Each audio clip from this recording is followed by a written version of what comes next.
Hello, we the people maniacs. Hi, I'm Victoria. Hi. And this is my first We the People news broadcast. And this is gonna be a little rocky, because this is my first time. And it's not gonna be as awesome as Amanda's. Amanda's was like, whoa. But, if you stay along the ride, I promise you it's gonna be pretty good by the end, As it goes on, I'll be better and better, don't worry. I promise you, don't worry.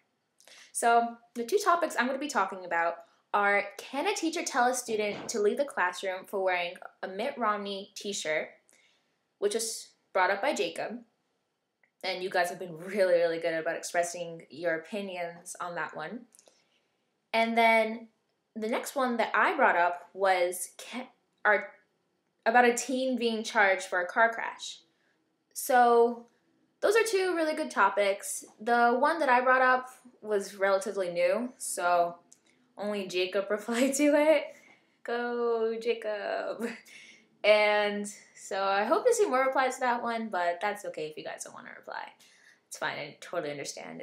I don't take it to offense, So the first topic is, can a teacher tell a student to leave for wearing a Mitt Romney t-shirt?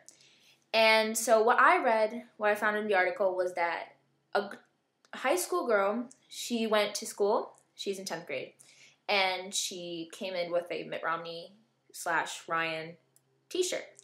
And she was asked to exit the classroom, and she was so upset by it that she felt that she needed to exit the school, to leave the school for a new school, and go with her siblings. She later returned, and it's all good right now. But what we've been talking about is there's two sides to this.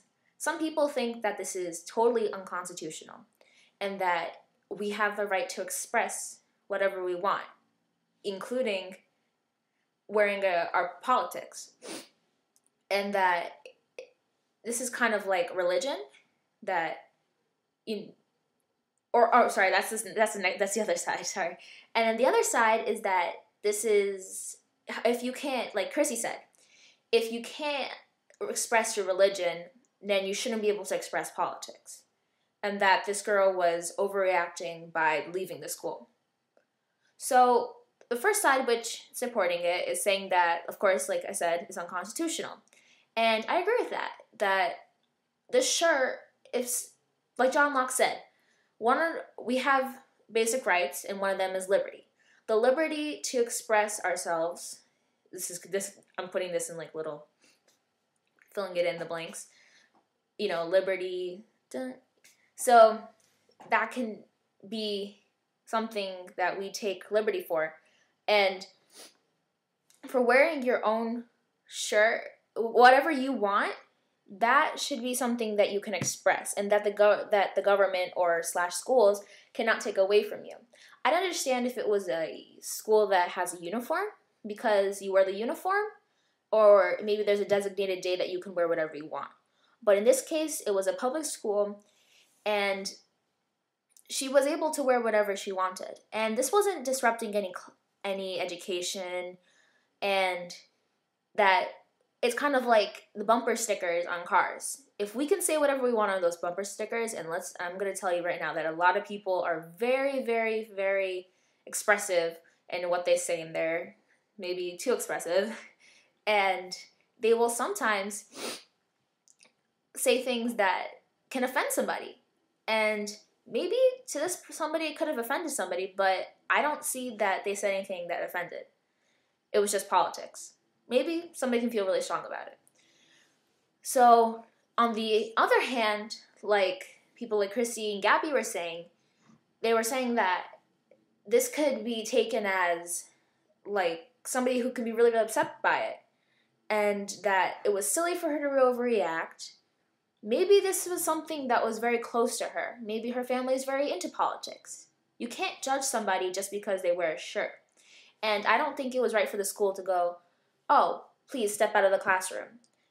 But it wasn't harming anybody. It wasn't disrupting the education. And I I think it would be fine if she wore that shirt, but the school took a totally different approach to it that I don't agree with, and I think it's unconstitutional.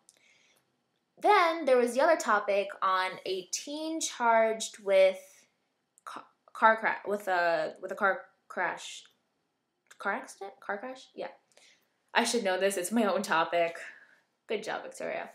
So this one was about a teenage boy who, oh look, see, I already got another Gmail. You guys are really good about this because I have my phone set on notifications, and every single time that you guys say something, I get a ding. I've gotten like I've gotten like 25 dings in like the past 22 hours, and you guys are amazing. I wish I could do that. I wish I could. So this teen was with a passenger, and they were both teenagers, but they were minors. So they were going really, really fast, and this is in Bridgeport, Connecticut. So this is, close to home. Really close to home, actually. Wow.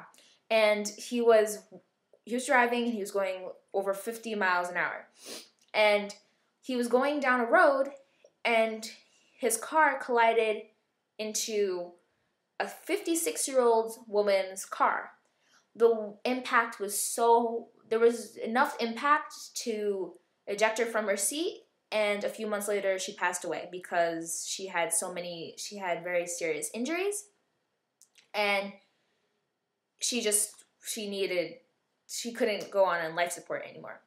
So also this car crash had also affected another car, which the lady's car crashed into after the impact. And this teenager also hit a pole, which was knocked off its base. And a year later, which is currently now, he is now being charged with accounts such as reckless driving without a license. He was driving with a permit. Driving with a youthful passenger. Driving with a phone, driving and talking at the same time on a cell phone. And what else? He was also negligence homicide. I believe that's what it was. Sorry. I'm pretty sure it was negligence homicide. And we were talking about, Jacob and I, how what should be the punishment for this guy, because you have to keep in mind that he is a minor, but you also have to keep in mind that his choices did affect somebody and did have her pass away. So his choices, which he made bad choices, and also the passenger, he made a bad choice. He should have known that guy didn't have a driver's license. I think he was 16 years old, and the passenger was 15 years old. This passenger should have known that he wasn't supposed to go in that car. So he risked his life and risked others' life. So we were talking about maybe the driver should do some juvie. Maybe, what else were we talking about? Well, we were talking about juvie. And we were saying that maybe community service isn't the strongest thing for him because it would be too little of a punishment. And then for the passenger, we were talking about maybe he does community service because he didn't get in the car and drive the car, but he was like a bystander. So that's also at his fault too. And so we were talking about that. Maybe they should, I proposed the idea of maybe these two people writing a letter to the family of this lady who was passed away, because they were impacted just the same, and it was, they changed lives altogether. So just keep in mind, maybe answer what I was talking about. What should be his punishment? So if you guys want, go to your discussion board, see Victoria Stasio, and reply to me, because I'm really interested to know what you guys are thinking about. And that concludes this We the People discussion board newscast. There you go. See, I told you it'd get better by the end, right? Yeah, right? this is actually really fun.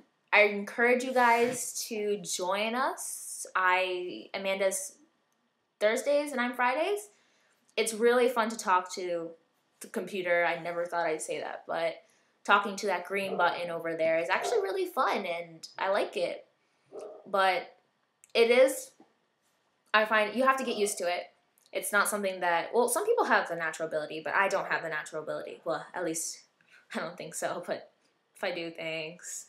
So I encourage you guys to do this. This is a lot of fun, and hope you guys enjoyed it as much as I did. Yeah, thanks a lot. Bye.